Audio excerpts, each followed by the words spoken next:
Hello students, मैं हूं सुशील sir, एजी physics वाला। और आज के वीडियो लेक्चर में हम पढ़ेंगे addition and subtraction of vectors. हमने पिछले वीडियो लेक्चर में वेक्टर का कॉन्सेप्ट बताया था कि वेक्टर को कैसे रिप्रेजेंट करते हैं, वेक्टर की जो लेंथ है वो क्या देती है, वेक्टर का जो एरो है वो क्या डायरेक्शन देता है। तो इसी को हम आगे बढ़ाते हुए आज पढ़ेंगे एडिशन ऑफ टू वेक्टर्स या मोर देन टू वेक्टर्स। पहले हम ग्राफिकल पढ़ेंगे और उसके बाद हम analytical treatment of vector addition की बात करेंगे। ठीक है ना? तो चलिए शुरू करते हैं वेक्टर एडिशन।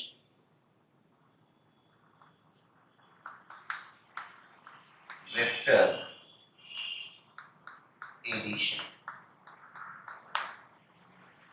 देखिए जनरल चीज बता रहा हूं। जैसे अपन जब डिस्प्लेसमेंट या वेलोसिटी की बात करते थे वहां पर इस तरह से दिया जाता था।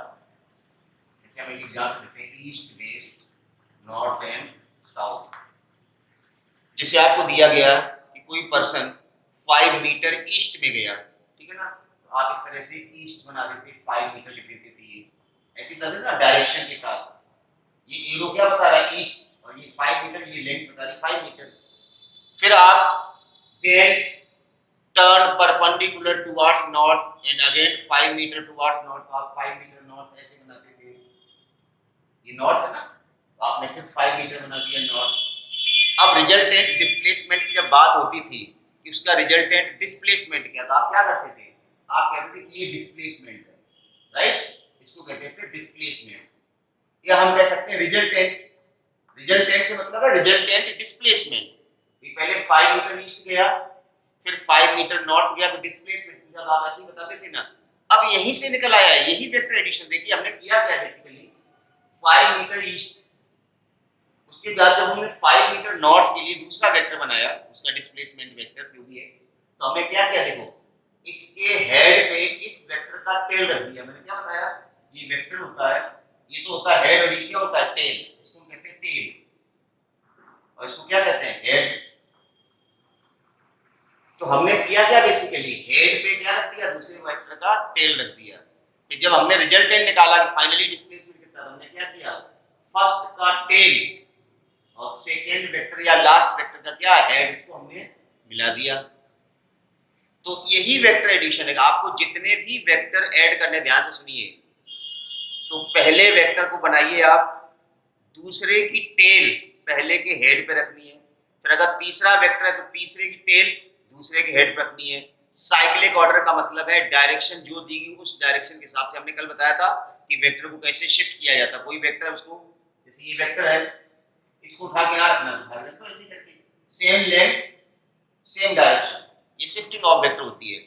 तो वेक्टर एडिशन में एग्जैक्टली हम यही करेंगे कि जितने भी वेक्टर हमें ऐड करने, ध्यान से सुनिए, जितने भी वेक्टर हमें ऐड करने हैं, तो हेड से टेल को कोइंसाइड करते हुए जाना। हेड दूसरे का टेल, फिर अगले के हेड पे दूसरे का टेल, फिर अगले के हेड पे दूसरे का टेल, एंड सो ऑन। जिस डायरेक्शन में दिया गया उस डायरेक्शन में हम रखते जाएंगे। फिर फाइनली क्या करेंगे, फर्स्ट का टेल और लास्ट का हेड हम मिला देंगे। वही क्या होगा? रिजल्टेंट। रिजल्टेंट कुछ नहीं, वेक्टर इसलिए हम बार बार रिजल्टेंट कहते हैं, अदरवाइज अब आप ये मान लो फाइनल आंसर वही मेरा होगा, चाहे वो रिजल्टेंट वेलोसिटी हो, चाहे रिजल्टेंट डिस्प्लेसमेंट हो, चाहे रिजल्टेंट फोर्स हो। ये वेक्टर एडिशन का मतलब नहीं कि ये दो तीर का है। जितनी भी वेक्टर क्वांटिटी उनको सबको हम ऐड ऐसे ही करेंगे, चाहे तो फोर्स हो, चाहे तो डिस्प्लेसमेंट हो, चाहे तो वेलोसिटी हो, या व्हाटएवर वेक्टर क्वांटिटी होनी चाहिए। तो हम इसको थोड़ा सा और एक्सप्लेन कर रहे हैं। जैसे मान लो हमें 3 वेक्टर जोड़ने, सपोज हम तो अब वेक्टर एडिशन की बात कर रहे हैं। अभी आपको कुछ लिखना नहीं है, समझना है सिर्फ कि बेसिकली वेक्टर एडिशन क्या है।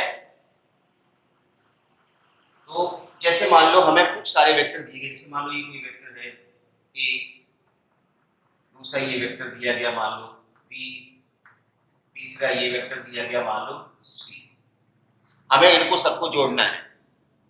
तो मैंने क्या कहा था, शिफ्टिंग ऑफ वेक्टर आपको आती है, और जोड़ने के लिए मैंने क्या बताया था, पहले के हेड पे दूसरे का टेल आएगा, फिर दूसरे के हेड पे तीसरे का टेल आएगा, एंड सो ऑन। पहले के हेड पे दूसरे का टेल, फिर दूसरे के हेड पे तीसरे का टेल, हेड टेल कोइंसाइड करते हुए जाना। तो देखिए ए वेक्टर में भी जोड़ना है, तो हम यहाँ जोड़ना सिखा रहे हैं। देखिए ए वेक्टर को ऐसा कैसा बना लो, ये बन गया ए वेक्टर, राइट? ये वेक्टर ए हमने ये बना दिया। अब वी वेक्टर को जोड़ना, तो मैंने कहा ना इस वी वेक्टर को उठा के यहाँ रख दो ऐसे करके, ये जो वी वेक्टर दिख रहा है ना, ये वाला वी वेक्टर ऐसे करके इसको उठा के यहाँ रख दो, शिफ्ट कर दो। कैसे करना, इसका टेल इसके हेड पे आना चाहिए। लो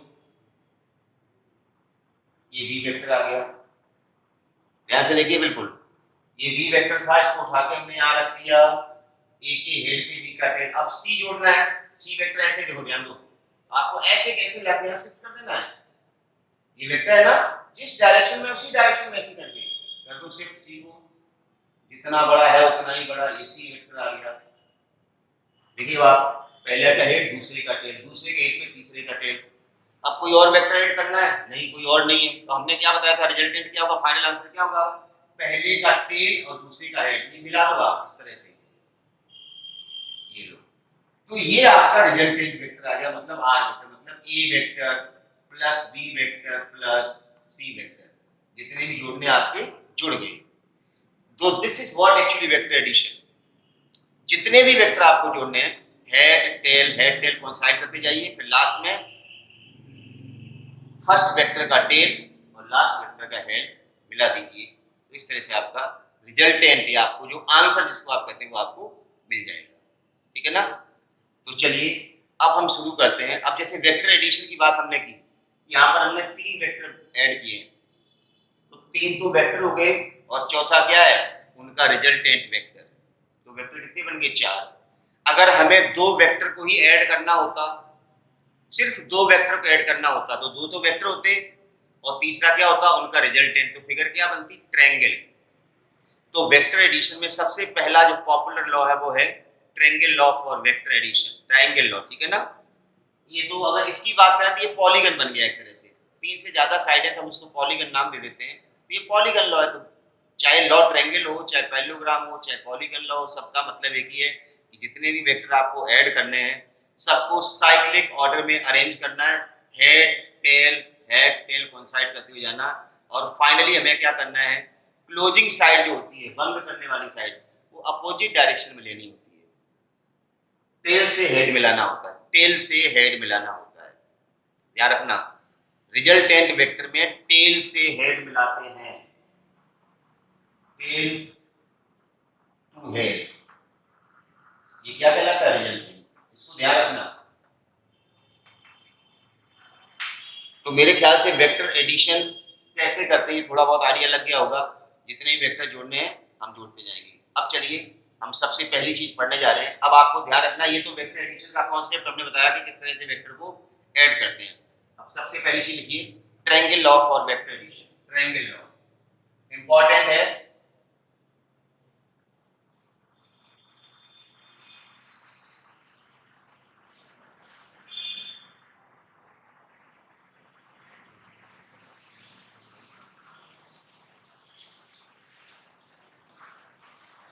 चलिए triangle law for vector addition.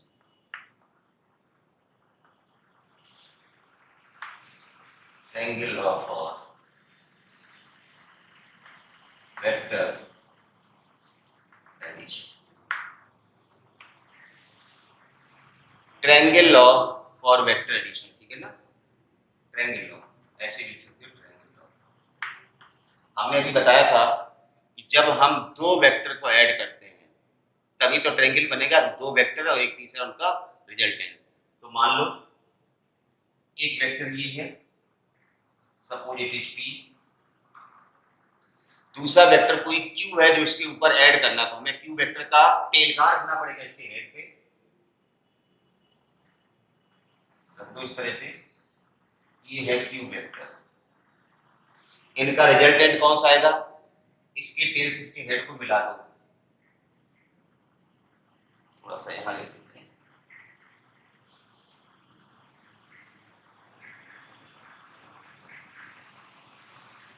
ये आर वेक्टर है, ये क्यू वेक्टर था,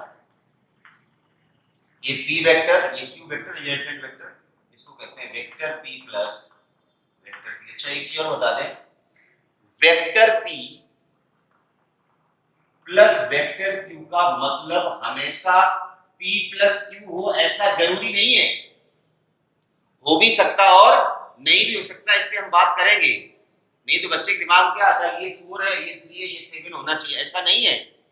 ये वेक्टर सम है, vector p plus vector q है, not scalar sum. Vector p और वेक्टर q का जो रिजल्टेंट वेक्टर है ये है, ये रिजल्टेंट वेक्टर, नॉट मैग्नीट्यूड।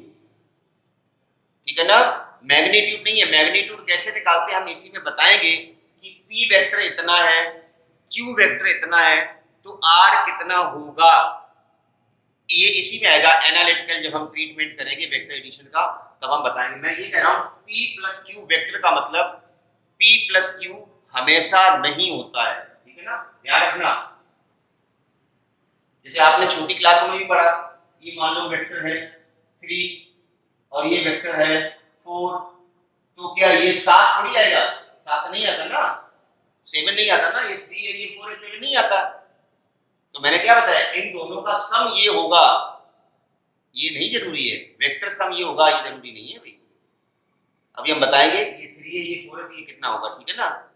ये p vector plus q vector है, नॉट p प्लस q, ये ध्यान रखना है। चलिए, अब इन p और q के बीच में एंगल हमने कल बताया था, एंगल ये वाला नहीं हो सकता है, ये हेड और ये टेल ये एंगल नहीं हो सकता है। तो मैंने क्या बताया था, इसको वेक्टर को आगे शिफ्ट कर लो ऐसे करके, ये आ जाएगा, इसकी ये टेल यहाँ आ जाएगी ना, ये वाला एंगल होता है दो वेक्टर के बीच में। ये हमने कल आपको बताया था, theta is the angle between these two vectors. ये अंदर वाला नहीं हो सकता है, क्योंकि टेल है और ये हेड टेल के बीच में एंगल नहीं हो सकता है। हेड हेड हो सकता है एंगल, टेल टेल हो सकता है। तो टेल टेल बनाने के लिए क्या करना पड़ेगा, इस p वेक्टर को यहाँ रख दो, इस p वेक्टर को यहाँ शिफ्ट कर दो, इसका ये टेल है यहाँ पहुंच जाएगा ना, तो ये टेल टेल मिल जाएंगे दोनों के लिए, एंगल बन जाएगा। ये होता है एंगल बिटवीन टू वेक्टर्स। चलिए, ट्रायंगल लॉ क्या कहता है, according to this law,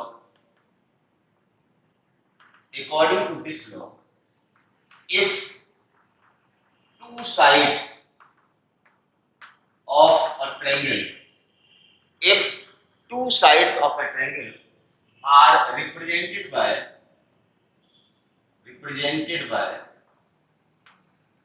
two vectors, देखो यहाँ पर ट्रायंगल की दो साइडें हैं, दो वेक्टर को रिप्रेजेंट कर रही हैं, और तीसरी ट्रायंगल की साइड है वो क्या है, रिजल्टेंट। तो ये ट्रायंगल लॉ है। If two sides of a triangle are represented by two vectors in cyclic order, then third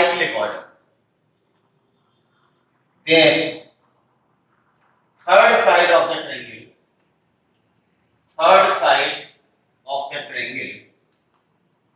taken in opposite direction will be the resultant of two vectors.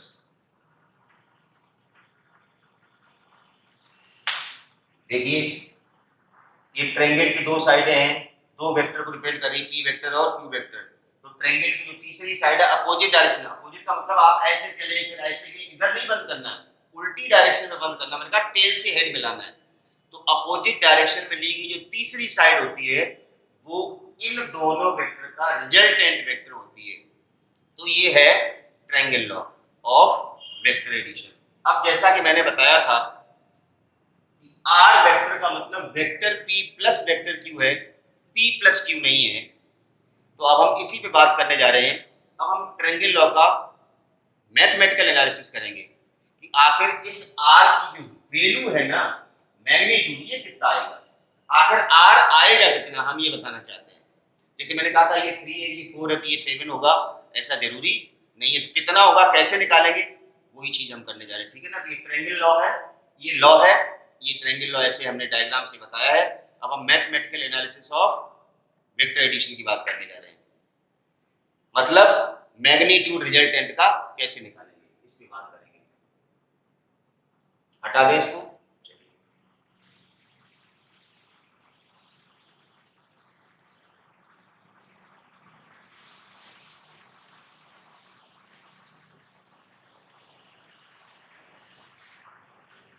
हम बात कर रहे हैं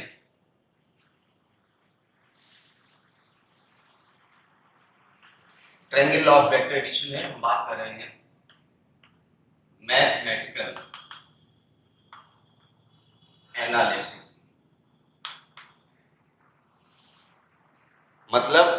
मैग्नीट्यूड ऑफ रिजल्टेंट वेक्टर, मतलब हम क्या निकालने जा रहे हैं, मैग्नीट्यूड ऑफ रिजल्टेंट वेक्टर,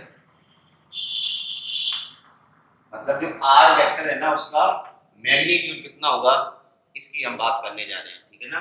चलिए बात कर लेते हैं। ये ट्रायंगल लॉ है, एज इट इज बना लो डायग्राम, वापस डायग्राम बना लो, क्योंकि मैंने रफ नहीं किया, मेरा तो बना हुआ डायग्राम है। ये पी वेक्टर है, ये क्यू वेक्टर है, this is the theta angle between these two vectors. अब हमें क्या करना, ध्यान से देखिए, इसको नाम दे दो ए बी सी। हमने यहां से परपेंडिकुलर डाल दिया, ये मान लो यार डी पर मिला, ध्यान दीजिए बिल्कुल। हमने इस ए बी वेक्टर को आगे एक्सटेंड किया ताकि हमें एंगल दिख जाए, फिर इस एक्सटेंडेड वेक्टर पे यहां से परपेंडिकुलर डाल दिया, थीटा 90 है, ठीक है ना। तो हमारे पास एक बड़ा वाला राइट एंगल ट्रायंगल है, ये देखो ए सी डी, दिख रहा ना आपको सबको, ए सी डी बड़ा वाला राइट एंगल ट्रायंगल। इसमें पाइथागोरस थ्योरम लगा दो, from triangle A C D, सबको दिख रहा है A C D, A C square equal to A D square plus C D square. देखिए A C square equal to A D square plus C D square. A C का हमें पता है ये आर है, ये हो जाएगा आर स्क्वायर। वेक्टर का स्क्वायर कर दिया, मतलब किसी वेक्टर का उसी वेक्टर से जब हम डॉट प्रोडक्ट या सेल्फ प्रोडक्ट लेते हैं तो वेक्टर हट जाता है। ये आगे हम प्रोडक्ट ऑफ टू वेक्टर्स बताएंगे, फिलहाल यहाँ जान लो कि वेक्टर हट गया। ये आर का स्क्वायर मतलब यहाँ वेक्टर नहीं है, ठीक है ना, equal to AD square. AD देखो ध्यान से, एडी एडी कितना है, पी प्लस बीडी। अगर हम इस एडी की बात करें तो पी प्लस बीडी है, पी प्लस बीडी का स्क्वायर प्लस सीडी। इसकी इक्वेशन नंबर 1। हमें ना तो बीडी पता है और ना ही ये सीडी पता है, तो ये छोटा वाला ट्रायंगल ले लो, राइट एंगल ट्रायंगल, यहाँ से बीडी भी आ जाएगा और सीडी भी आ जाएगा। तो देखिए लेके देखते हैं, इसको इक्वेशन नंबर पे बंद दिया, फ्रॉम ट्रायंगल बीसीडी। चलो देखिए, एंगल के सामने की साइड ये परपेंडिकुलर हुआ, एंगल के सामने की साइड ये परपेंडिकुलर, ये बेस है, ये हाइपोटेन्यूज। तो हाइपोटेन्यूज गिवन है और हमें अगर ये बेस निकालना है तो बेस अपॉन हाइपोटेन्यूज क्या होता है, cos थीटा, मतलब BD upon Q equal to cos theta. BD upon Q करेंगे तो cos थीटा आएगा, this gives BD equal to Q cos theta. यहाँ से BD बराबर आ जाएगा Q cos थीटा।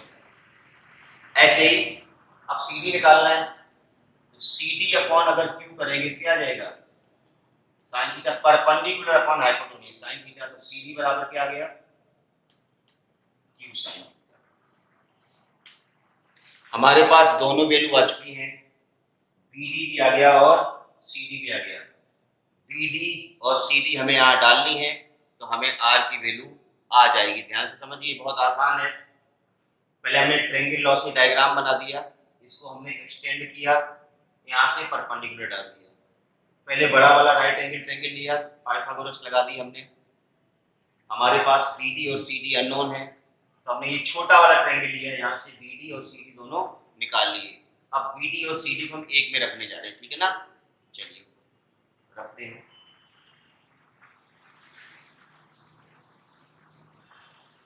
हटा देते हैं, फिलहाल जगह कम पड़ रही है हमारे पास।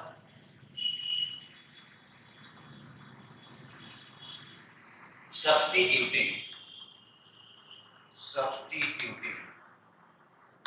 BD and CD in equation number 1, हमें क्या मिल जाएगा, R square equal to P plus BD, BD बोले तो Q cos theta, Q cos theta का square plus CD square, CD क्या है, Q sin थीटा, स्क्वायर करेंगे Q स्क्वायर sin स्क्वायर। इसका स्क्वायर खोलेंगे तो a प्लस बी का होल स्क्वायर खुलेगा, क्योंकि दो टर्म है, तो खोल लीजिए a प्लस बी का whole square, P square plus Q cos theta का स्क्वायर करेंगे तो Q square cos square theta plus 2PQ cos theta plus ये वाला term q square sin square theta. अब देखिए इन दोनों टर्म में क्यू स्क्वायर कॉमन आ रहा है, ये क्यू स्क्वायर यहाँ भी क्यू स्क्वायर यहाँ कॉमन आ जाएगा, तो ब्रैकेट बचेगा cos square theta plus sin square theta जो कि 1 बन जाएगा। तो p square plus q square common आ गया, cos square theta plus plus ये वाला टर्म बचा, ये दोनों टर्म हो गए एडजस्ट, ये बचा 2pq cos थीटा, ये तो 1 हो गया। तो अल्टीमेटली हमारे पास आंसर क्या आ गया,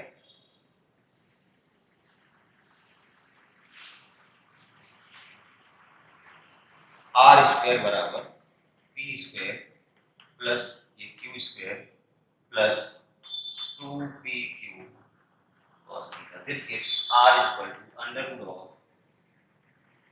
p square plus q square plus 2pq cos theta. मतलब एक्चुअली दो वेक्टर जो p और q हमें दिए गए थे स्टार्टिंग में, उनका रिजल्टेंट r कितना होगा उसको निकालने का ये फार्मूला हमारे पास आया। मतलब r की वैल्यू किस पे डिपेंड करेगी, थीटा पे। उन दोनों वेक्टर के बीच में एंगल कितना है उस पे डिपेंड करेगा कि रिजल्टेंट कितना आएगा। अभी हम कुछ क्वेश्चन करके बताएंगे, हम इसको कंप्लीट करने दो। तो हमने ये फाइनली निकाला था, ये वेक्टर था p, ये वेक्टर था q, ये इनके बीच में एंगल था थीटा, और ये आया था आपका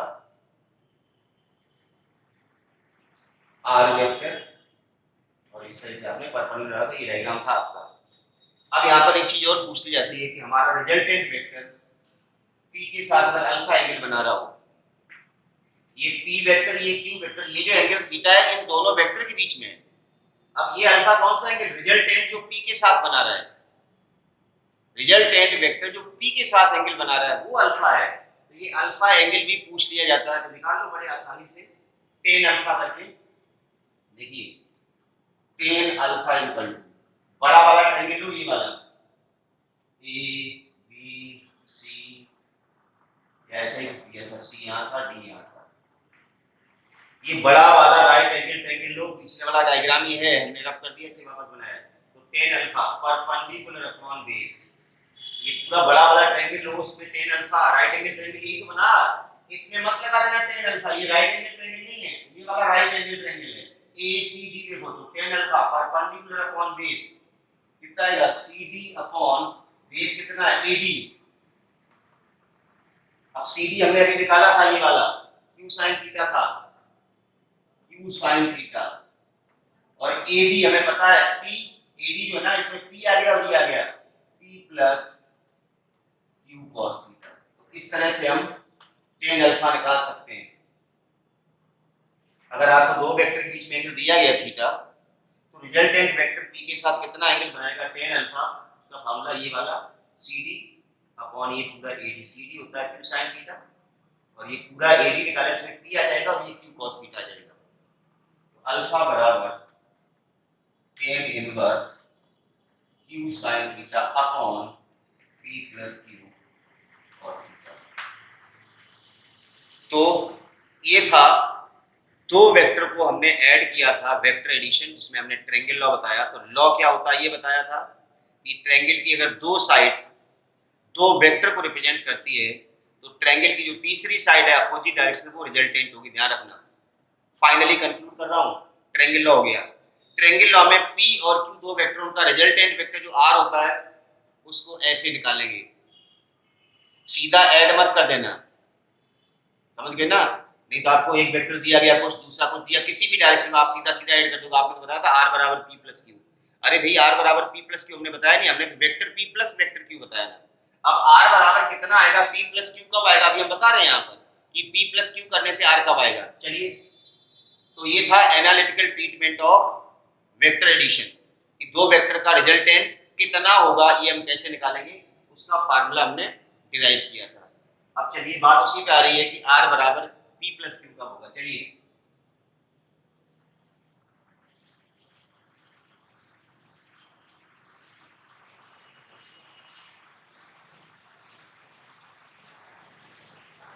देखिए आपको रेगुलर हर वीडियो लेक्चर देखना है, आप जंप नहीं कर सकते, समझ गए ना। अगर आप छोड़ते जाएंगे तो आपको कुछ नहीं मिलने वाला है, आप अपना टाइम खराब करेंगे सिंपली। आप सीक्वेंस में वीडियो लेक्चर देखिए, क्योंकि अभी आप लोग स्कूल नहीं जा रहे हैं तो आपको मोबाइल से ही पढ़ना भी। हमने जो अभी बताया फाइनली ध्यान दीजिए, ये वेक्टर p है, ये वेक्टर q है, और ये जो r वेक्टर है जिसको हम vector p plus vector q कहते हैं, तो r वेक्टर बराबर vector p plus vector q, ये वेक्टर फॉर्म है एडिशन का। तो r बराबर कितना आया, मतलब p प्लस q, वेक्टर का मतलब क्या था, ये आया था p स्क्वायर प्लस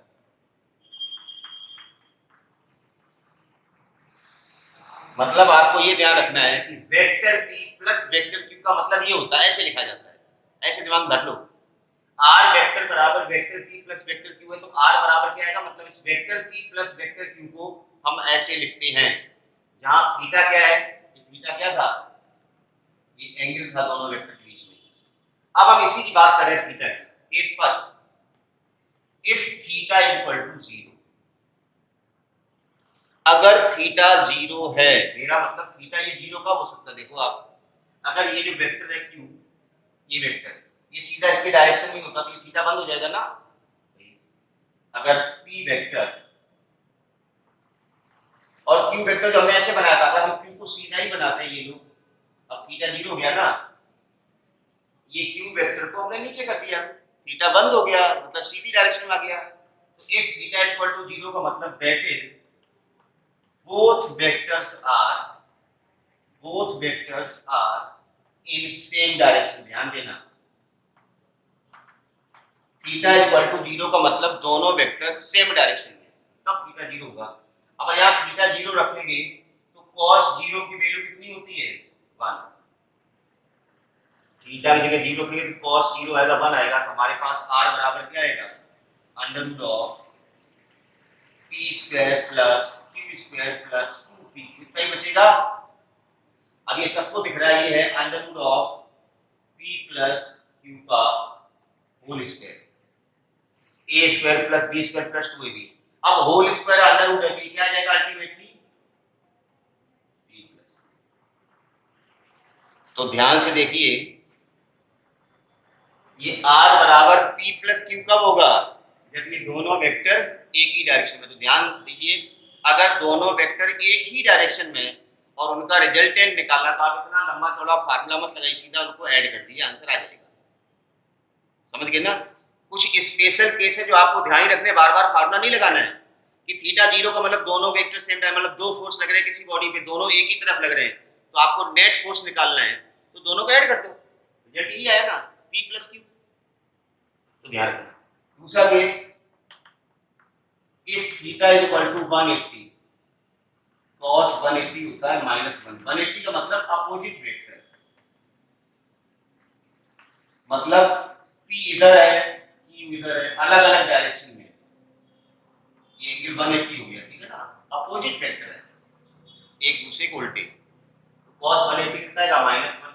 तो ये फार्मूले में अगर हम डालेंगे तो हमें रिजल्ट मिलेगा, मैं डायरेक्ट लिख रहा हूँ r बराबर, जो रिजल्ट आपको मिलने वाला है वो क्या मिलेगा, देख लो एक बार बता ही देता हूँ, p स्क्वायर प्लस -2p क्यों आ जाएगा, ये हो जाएगा under root of p minus q का होल स्क्वायर, ये हम लिख सकते हैं p माइनस q, r बराबर। कितनी अच्छी बात है। अगर दो वेक्टर अपोजिट डायरेक्शन में, उनका रिजल्टेंट निकालना है तो आप माइनस कर दो, अगर दोनों बराबर है तो 0 आएगा, मतलब सीधी सी बात है। आपको दो पर्सन खींच रहे हैं, एक इधर की तरफ और एक इधर, दोनों बराबर फोर्स लगाए तो आप किधर ही नहीं खींचोगे, जिधर ज्यादा लग रहा है उधर ही खींचोगे ना। तो दो वेक्टर अगर अपोजिट डायरेक्शन में, उनका रिजल्टेंट निकालना तो माइनस कर दो ज्यादा वाले में से कम वाला, और रिजल्टेंट की जो डायरेक्शन आएगी वो ज्यादा की तरफ आएगी, मतलब जिधर ज्यादा फोर्स लगेगा उधर ही आप खींचोगे। एक तरफ 10 न्यूटन लग रहा है, एक तरफ 8 लग रहा है, तो नेट इधर कितना लगेगा, 2 न्यूटन। किधर लगेगा 2 न्यूटन, 2 न्यूटन लगेगा किधर, जिधर 10 लग रहा था उधर ही 2 न्यूटन लगेगा ना। तो ये आपको ध्यान रखना है कि रिजल्टेंट हमें कैसे लेना है। चलिए तीसरा कंडीशन, तो ये दो कंडीशन बहुत इंपॉर्टेंट थी। थीटा 0 मतलब दोनों वेक्टर अगर एक ही डायरेक्शन में, तब हम क्या करेंगे। फिर थीटा हमने लिया 180 मतलब दो वेक्टर अगर अपोजिट डायरेक्शन में, तो हम क्या करेंगे। अब तीसरा ले थीटा 90 अगर परपेंडिकुलर वेक्टर, ये नोट करते जाना भैया।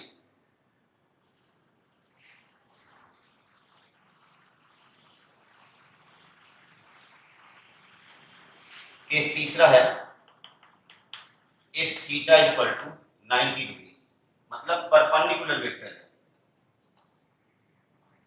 cos 90 कितना होता है, परपेंडिकुलर समझ गए ना, एक वेक्टर इधर है एक वेक्टर इधर है, ऐसे करके ये p वेक्टर और ये q वेक्टर, ये 90 डिग्री एंगल हो गया। cos 90 0 होता तो r बराबर आएगा under root of p square plus q square, तो रिजल्टेंट आएगा under root of p square plus q square. तो हमने यहां पर ये देखा कि जब हम दो वेक्टर का रिजल्टेंट निकालते हैं तो रिजल्टेंट का फार्मूला क्या होता है, ये डिपेंड करता है कि दोनों के बीच में एंगल कितना है। यहाँ पर आपने ये सीखा है कि दो वेक्टर को अगर हम ऐड कर रहे हैं, आर वेक्टर बराबर vector p plus vector q का मतलब पी प्लस क्यू नहीं होता, vector p plus vector q का मतलब ये होता है under root of p square plus q square plus 2pq cos theta. कैसे आया, हमने बाकायदा इसका मैथमेटिकल डेरिवेशन आपके सामने किया। तो चलिए, हमने वेक्टर एडिशन में कौन सा लॉ पढ़ा है, ट्रायंगल लॉ पढ़ा है। अब हम बात करते हैं पैरेललोग्राम लॉ। किसकी बात करते हैं, पैरेललोग्राम लॉ। चलिए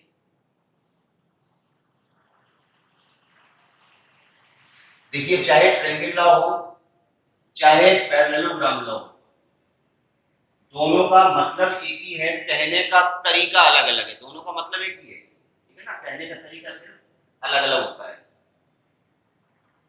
पैरेललोग्राम लॉ, पैरेललोग्राम तो सब लोग जानते हैं। If two adjacent sides of a parallelogram, law लिख रहा हूं मैं पहले, if two adjacent sides of a parallelogram, if two adjacent sides of a parallelogram are represented by two vectors, then diagonal of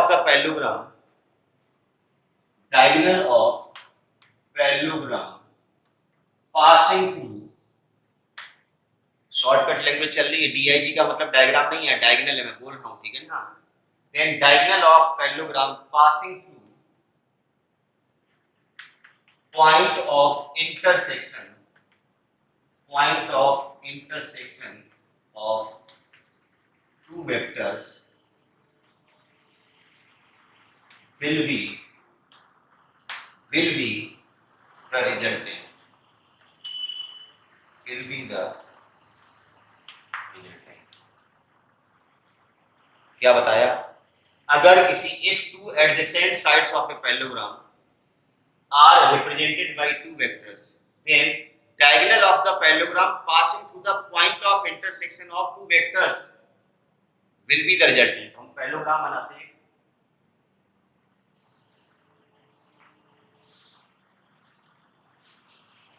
चलिए ये हमने पैरेललोग्राम बना दिया। ये दो एडजेसेंट साइड्स ले लीजिए, ये वाली, अगर ये दो वेक्टर रिप्रेजेंट कर रही है, देखो ध्यान दो, हमने क्या लिखा, if two adjacent sides of a parallelogram represented by two vectors, एक ये साइड और ये साइड, ये दो वेक्टर के पी और क्यू। तो हमने क्या बताया, पैरेललोग्राम का वो डायगोनल देखो, ये भी हो सकता है और डायगोनल ये भी हो सकता है। तो कौन सा वाला डायगोनल रिजल्टेंट बताया, जो दोनों वेक्टर के पॉइंट ऑफ इंटरसेक्शन से जाता, मतलब ये वाला डायगोनल, ये होगा रिजल्टेंट, मतलब p वेक्टर प्लस, आप गौर से देखो यही ट्रायंगल लॉ है, अगर आप गौर से देखेंगे तो यही ट्रायंगल लॉ है।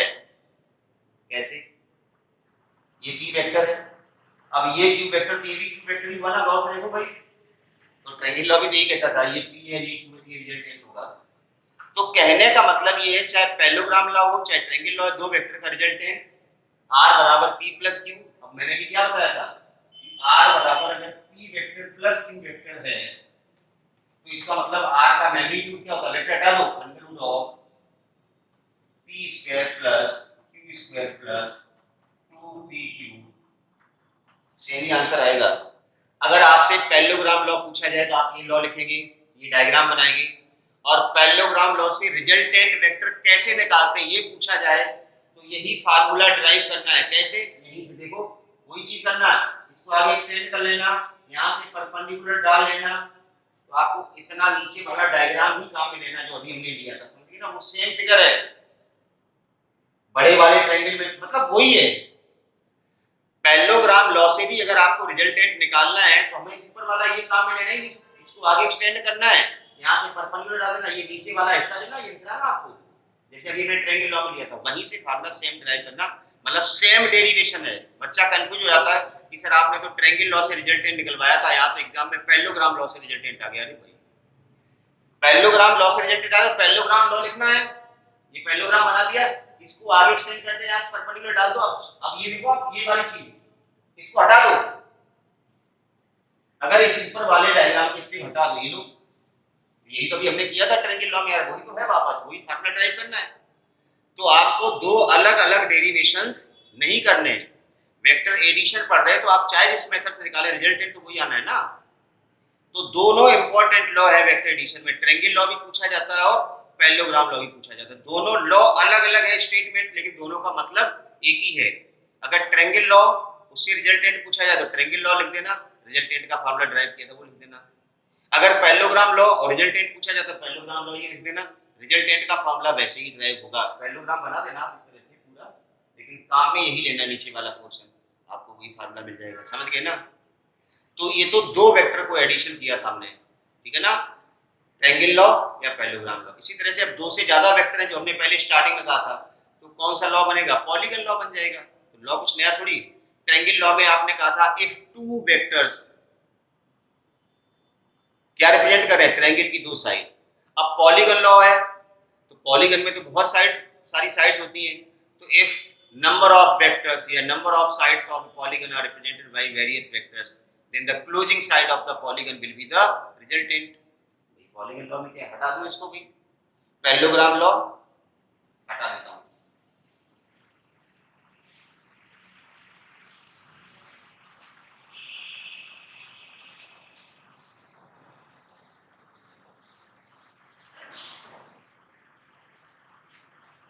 पॉलीगन लॉ, पॉलीगन लॉ हमने क्या बताया था, बहुत सारे वेक्टर्स जोड़ने होंगे, जैसे मान लो एक वेक्टर ये है, दूसरा वेक्टर ये है, तीसरा वेक्टर ये है, चौथा वेक्टर ये है, बहुत सारे वेक्टर। देखो हेड से टेल है, हेड से टेल है, हेड से टेल है। तो if number of sides of a polygon are represented by number of vectors in cyclic order, then अब ये बचा है ना क्लोजिंग साइड, ये है ना, इसको ऐसे बंद मत कर देना, इस तरह से अपोजिट डायरेक्शन बंद करना, तो ये क्या हो जाएगा रिजल्टेंट। जैसे ये ए वेक्टर, ये बी वेक्टर, ये सी वेक्टर, ये डी वेक्टर, तो आर वेक्टर बराबर क्या आएगा, ए वेक्टर प्लस, तो इसमें कुछ नया नहीं है पॉलीगन लॉ में। If number of sides of a polygon are represented by various vectors in cyclic order, चौथी बार पढ़ रहा हूं, then the closing side of the polygon will be the resultant of those vectors. तो इसमें कुछ नहीं है, रिजल्टेंट अगर पॉलीगन लॉ भी है तो रिजल्टेंट आपको एक बार में, जैसे आपको अगर इसका ये रिजल्टेंट निकालना तो आपको क्या करना पड़ेगा, पहले इन दोनों वेक्टर्स का रिजल्टेंट निकालना पड़ेगा, ये आ जाएगा, इन दो वेक्टर का तो ये आएगा, फिर इसका और इसका निकालना पड़ेगा, भाई ये वेक्टर और ये इसका रिजल्टेंट निकालना पड़ेगा, ये आ जाएगा, फिर इसका निकालना पड़ेगा तो ये आएगा। बात तो वही है, आप समझिए, मैंने 1 2 3 4 वेक्टर बता दिए, रिजल्टेंट ये, तो हम बता दिया आपको ए और बी का रिजल्टेंट क्या आएगा, यही तो आएगा। अब ए बी से कोई मतलब नहीं, अब इसके साथ ये जोड़ दो, फिर इन दोनों का रिजल्टेंट क्या आएगा, ये आएगा। अब इसके साथ ये जोड़ दो, इसके 8 से इसका 10, इन दोनों का रिजल्टेंट क्या आएगा, ये आएगा। तो उसमें है क्या, बात वही आ जाएगी, ये ए वेक्टर, ये बी वेक्टर, ये क्या आ जाएगा, ए प्लस बी वेक्टर आ जाएगा। देखो आप ध्यान से, अब ए प्लस बी में कौन सा वेक्टर जुड़ा है, सी, अरे ए प्लस बी की हेड पे सी का 10 रखा, तो ये वेक्टर क्या आएगा, ए प्लस बी प्लस सी आ जाएगा। अब a plus b plus c vector के हेड पे क्या रखा, d का टेल रखा, इन दोनों का रिजल्टेंट आ गया ना, a plus b plus c plus d, काम खत्म। नहीं समझ पा रहे हो? हाँ, तो वेक्टर एडिशन में चाहे ट्रायंगल ला हो, चाहे पैरेललोग्राम ला हो, चाहे पॉलीगन ला हो, सबका मतलब एक ही होता है, एक वेक्टर हेड पे दूसरे का टेल रख दो और रिजल्टेंट टेल से हेड मिला दो, ठीक है ना। पॉलीगन लॉ में भी कि हमने बहुत सारे जोड़ दिए और फाइनली मैंने कहा ये रिजल्टेंट आएगा, इसको हमने टुकड़ों में करके बता दिया कि ए और बी का रिजल्टेंट a प्लस b बनेगा। ये अब a प्लस b में c जुड़ रहा है, a plus b plus c जुड़ रहा है, a plus b plus c में ये d जुड़ गया, कैसे जुड़ा दिख रहा है ना, इसके हेड पे इसका टेल रखा है d का, ये आंसर आ गया। तो इस तरह से हम सारे लॉ कर सकते हैं। अब हम बात करते हैं, ध्यान से समझ लेना, अगले वीडियो लेक्चर में हम वेक्टर एडिशन के न्यूमेरिकल्स करेंगे, स्पेशली पूरा वीडियो लेक्चर वेक्टर एडिशन के न्यूमेरिकल्स पे होगा, रिजल्टेंट ऑफ टू वेक्टर्स के न्यूमेरिकल किए जाएंगे। तो ध्यान से देख लो वेक्टर एडिशन करते कैसे, इसकी प्रॉपर्टीज और इसके न्यूमेरिकल्स का अलग से वीडियो लेक्चर होगा, क्योंकि लेक्चर काफी लंबा हो जाएगा अगर हम साथ नहीं करेंगे। अब हम बात करें subtraction of two vectors, subtraction of vectors. देखिए सब्ट्रैक्शन का कोई मेथड नहीं है, सब्ट्रैक्शन बेसिकली एडिशन ही वेक्टर में है। जैसे हम आपसे कह रहे हैं कि a माइनस बी वेक्टर निकालना है, हमें मान लो a माइनस बी वेक्टर निकालना, सपोज ये वेक्टर फाइंड आउट करना, हम ये भी कह सकते हैं अगर आप a में जोड़ दें माइनस बी को, अगर a वेक्टर में किसको ऐड कर दें माइनस बी को, तो भी हमें a माइनस बी मिल जाएगा भाई। तो एग्जैक्टली हम यही कहना चाहते हैं कि जिस वेक्टर को सब्ट्रैक्ट करना है, ध्यान सुनिए, जिस वेक्टर को सब्ट्रैक्ट करना है उस वेक्टर का हम रिवर्स वेक्टर ऑब्टेन करते हैं। सबसे पहले जिस वेक्टर को सब्ट्रैक्ट करना है उसका हम रिवर्स वेक्टर ऑब्टेन करेंगे और उस रिवर्स वेक्टर को हम ऐड कर देंगे। जैसे एक एग्जांपल ले रहा हूं, ये चीज समझ में आ गई है? हमें a माइनस बी हमें चाहिए, तो हम क्या निकालेंगे, a में हम ऐड करेंगे माइनस बी को, a में माइनस बी को ऐड करने से हमें अल्टीमेटली a माइनस बी मिलेगा। देखिए मैं बता देता हूं, तो सब्ट्रैक्शन का कोई नया लॉ नहीं है, बेसिकली सब्ट्रैक्शन क्या है, वेक्टर एडिशन है। जैसे मान लो ये a वेक्टर है और ये b वेक्टर है, हमें a प्लस बी तो निकालना आता है, इसको उठा के आना तो अपोजिट डायरेक्शन में रख दो, लेकिन हमें a माइनस बी चाहिए, तो इस b का रिवर्स वेक्टर ऑब्टेन कर लो ना, ये लो उल्टा कर दो इसको, ये माइनस बी हो गया। हमने कल तो बताया था अपोजिट वेक्टर क्या होता है, ये b वेक्टर है तो इसका उल्टा माइनस b वेक्टर हो गया। अब इस a में माइनस b को जोड़ दो, जोड़ना तो हमें आता है, ये देखिए इस माइनस बी को उठाओगे यहां से कर दो, ये रहा a वेक्टर, इस माइनस बी को उठा के यहां रख दो, ये रहा माइनस बी वेक्टर। याद रखना टेल से हेड मिलाओ, ये टेल है ये हेड, तो ये जो r वेक्टर आएगा बेसिकली आएगा a vector plus minus b vector, मतलब a वेक्टर माइनस, वो तो गया वेक्टर सब्ट्रैक्शन। तो सब्ट्रैक्शन कुछ भी नहीं है, बेसिकली एडिशन ही है। जिस वेक्टर को सब्ट्रैक्ट करते हैं उसका रिवर्स वेक्टर हम बेसिकली जोड़ देते हैं, तो हमें a माइनस बी या subtraction of two vectors obtain हो जाता है। तो ये था vector addition and vector subtraction, जिसमें हमने ट्रायंगल लॉ बताया कि ट्रायंगल की दो साइडें अगर दो वेक्टर को रिप्रेजेंट करती हैं तो अपोजिट डायरेक्शन में ली गई जो तीसरी साइड होती है वो रिजल्टेंट होती है। फिर हमने बताया आर वेक्टर का मतलब जो vector p plus vector q होता है, vector p plus vector q, उसका मतलब p प्लस q नहीं होता, vector p plus vector q का मतलब होता है under root of p square plus q square plus 2p q. ध्यान रखना कल इसमें बहुत सारे क्वेश्चंस करने वाले हम लोग। फिर हमने पैरेललोग्राम लॉ बताया, तो पैरेललोग्राम लॉ का स्टेटमेंट अलग था, मतलब वही था, रिजल्टेंट वही आ रहा था। फिर पॉलीगन लॉ बताया, उसके बाद लास्ट में हमने बताया सब्ट्रैक्शन ऑफ टू वेक्टर्स। तो ये पूरा वीडियो लेक्चर ध्यान से आपने सुना होगा, कॉपी पे नोट कर लो, क्योंकि ये नहीं आएगा तो हम वेक्टर एडिशन बहुत इंपॉर्टेंट चीज है। जब हम कल क्वेश्चन करेंगे तो आपको ये लगेगा यार ये तो कल तो p प्लस क्यू बता रहे, तो आपको पता नहीं क्या तमाशा हो रहा है। तो फार्मूला हमें ध्यान रखना है, p square plus q square plus 2p cos theta. दो वेक्टर के बीच में एंगल कौन सा होता है वो भी आपको ध्यान रखना, कौन सा वाला लेना, दिख कौन सा रहा होता कौन सा है, ये सारी चीजें ध्यान रखना है। तो अगले वीडियो लेक्चर में हम क्वेश्चंस करेंगे वेक्टर एडिशन में, ठीक है ना। चलिए चैनल को सब्सक्राइब कर देना अगर नहीं किया है। Thank you for watching.